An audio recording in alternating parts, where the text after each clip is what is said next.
Okay, so today I want to talk about what we're doing to prep for labor because we're having a home birth, and what we're doing to prep for postpartum. Here is our nursery too. We have little space mobile. I'm obsessed with space, so that'll be in all of our kids' rooms. And then our crib. This little pillow my grandma made for us, and I love it so much. A little thing for books, and a little rocker in the corner, a changing table, and in there are a bunch of diapers, and then oils up top here. And since we'll be doing some of the changing here, I also have a diffuser to make it smell good. We have the little closet. Clothes are in both of these, and then my carriers are in those. And then a ton of diapers. Our coats are just still hanging up, and then extra wipes and stuff are down here. This I had planned to actually have on our bedside, but there ended up not really being room for it in our room right now. And not super necessary, I guess, because when I went to fill it, all we have really are diapers here, a postpartum belly band, and then little swaddle cloths. If we end up using this a lot, it's on wheels, so we'll just be able to wheel it out wherever we need it. For the most part, the baby will be in our room. This will be for more of storage, but we're just planning on having a bassinet by our room that I'll show in a little bit. So basically, first what I wanted to talk about is labor. Like I said, we're doing a home birth, and a lot of this pregnancy has been in preparation for that home birth. I think that's why the end of this pregnancy has felt a little like, I've just been a little bit more anxious at the end of this because I've put so much thought into the birth. It's almost like, oh my gosh, I'm about to be a mom too. I'm so out of breath.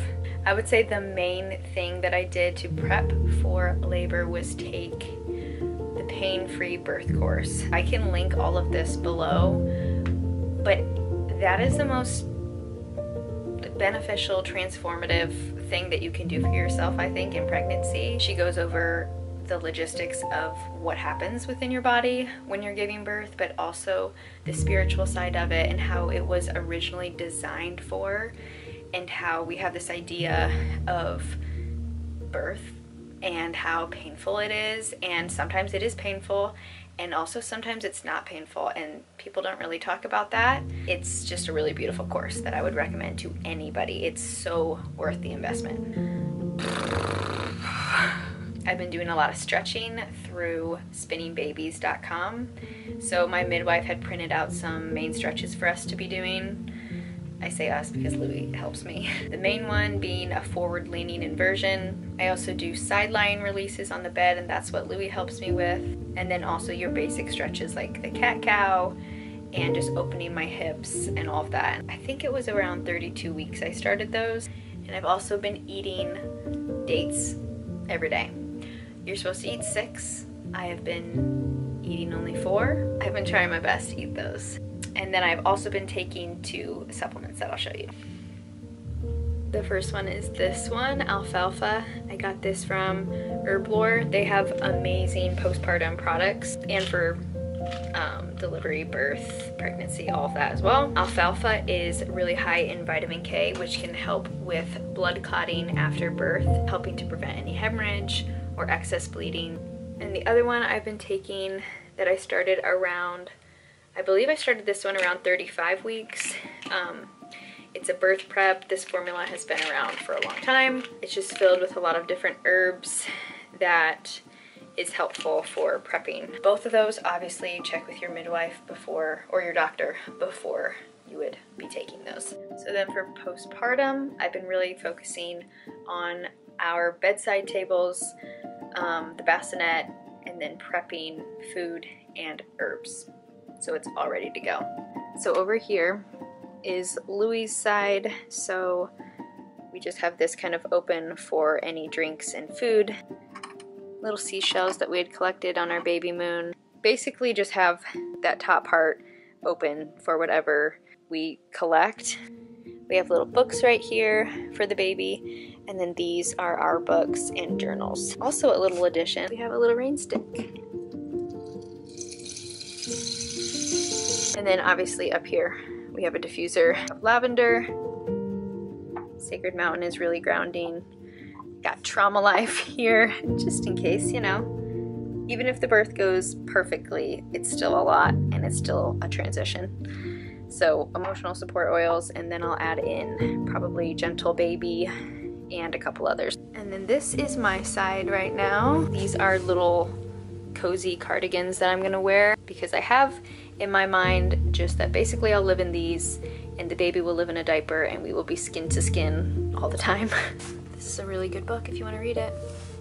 But we have a little wool mattress and then a puddle pad to go over top of that. So my bedside is very simple, just a couple things to help me sleep, my eye mask, and then I have it set up that all I have to do is reach over and turn that lamp on just like that. So then it's not too bright when I'm nursing in the middle of the night. My stuffed animal, I could say this is for the baby, but it's not. It's mine. And then down here, this is actually, can be part of the birth prep, but this is what we will use on the bed when I am in early labor. Louis will make this up. So basically we'll use this to cover our sheet, and then we basically remake the bed over that sheet. So then we can just remove all the sheets, take the plastic cover off, and then we have a freshly made bed underneath once I'm done with birth. And then the last thing in our room is a changing table. I feel like you kind of just think of changing table to go in your nursery, but since we're gonna be sleeping in here most of the time, I wanted to have one in here as well. So we got this thing from IKEA, and then this is a gather mat. We failed to get anything that actually fit, but I think it'll still work. And then down here, we just have a thing of our diapers, our wipes, little burp rags, and then I just have this filled with a few things, breast balm, some Silverette, nipple covers, and some cotton pads, baby powder. This is for diaper rash, and then also some baby balm. And this, I made a little concoction of Gentle Baby, witch hazel, and water, and I'm just basically gonna spray this on our clothes just to calm the baby down as well. And then back here we just have extra blankets. And this little floor pillow is what I've been using for my stretches in the evening, and that's from Urban Outfitters. And the obvious other thing we would need to prep for labor are the labor baskets that have all the supplies in it. Obviously our midwife will be bringing most of the supplies, but things just like towels, paper towels, the first outfit, hydrogen peroxide, trash bags, stuff like that. I will show you. So we just have these in our corner right now, so it's easily accessible. So kind of just what I said, paper towels, bags, a bowl for the placenta, different wipes, outfit, receiving blankets, heating pad is down here. And then our midwife, actually, there's a website that she can create her own box that we just order that would have a lot of supplies in it as well. So it's just in the original box. This is what's in this. So a lot of just postpartum. Can we just take a moment? Okay, this is supposed to be for me. This is the size of my arm. How in the world is this gonna fit into any piece of clothing? I just don't get it. And then we also have an extension cord for her. I will also show you what's in here that I got. A thermometer, a few different tinctures. So we have an anti-hemorrhage tincture, placenta release tincture, and rescue remedy. I have that one labeled for transition or any exhaustion that I feel. And then some of the homeopathics that I got, and I labeled. Arnica is obviously for pain relief. This is for stalled labor, to help with dilation, if I experience any back labor, and then again any exhaustion. And then the oils that I have, clary sage is great for contractions, it just can increase them. Peppermint for any nausea or energy. And then I made a little thing to anoint the baby, frankincense, myrrh, and it's already diluted with fractionated coconut oil. After, I'll have probably my doula be massaging my legs with this too. So this is just really good for circulation. and I will list the oils that I put in it right there. And the last thing I made was an achy muscle rub. So I will also put the ingredients how I made it right there.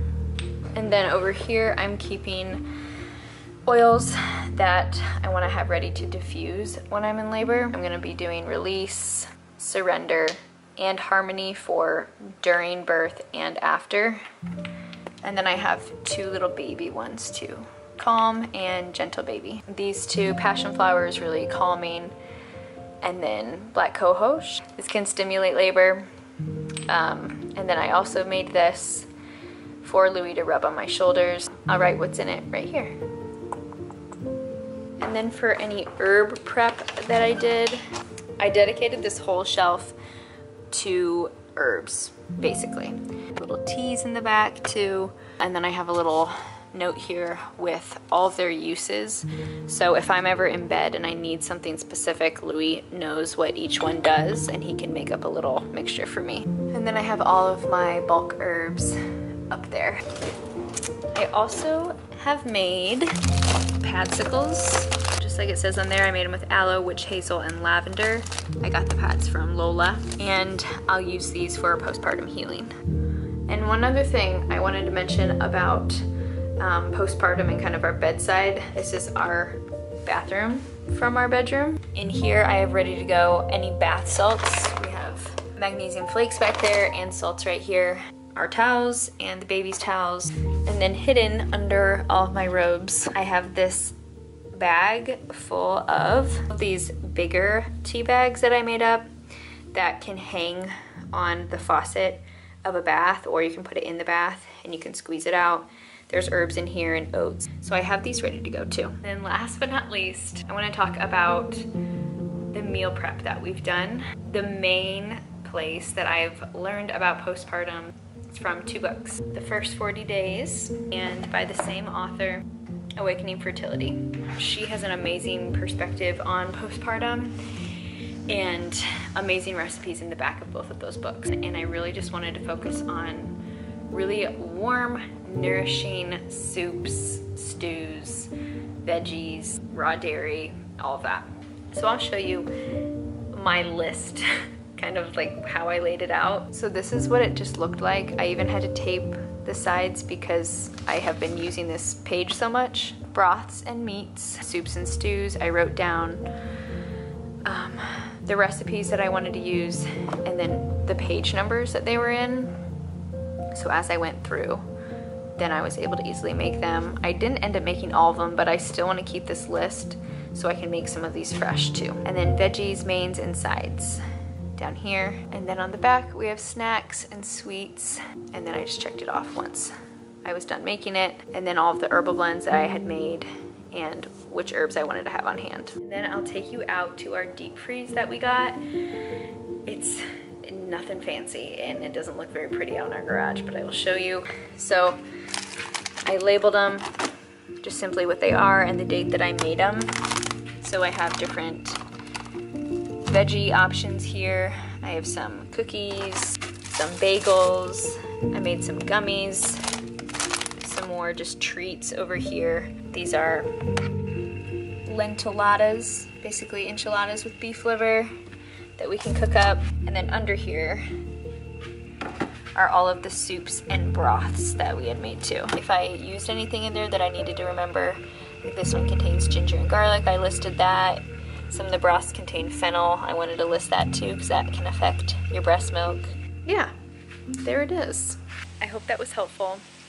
I've had so much fun prepping for all of this. I just love this stuff. And specifically with the food and, you know, with the bedside, I want everything to just feel really nourishing, mind, body, spirit, and really calming. So I wanted to do all this in advance, so when the baby does come, I feel prepared and nourished in every way, and that I can just relax and be with my baby, who will be here anytime. So next time I make a video, the baby will be here, and it's probably going to be my birth video, actually. A crazy time. Thanks for watching.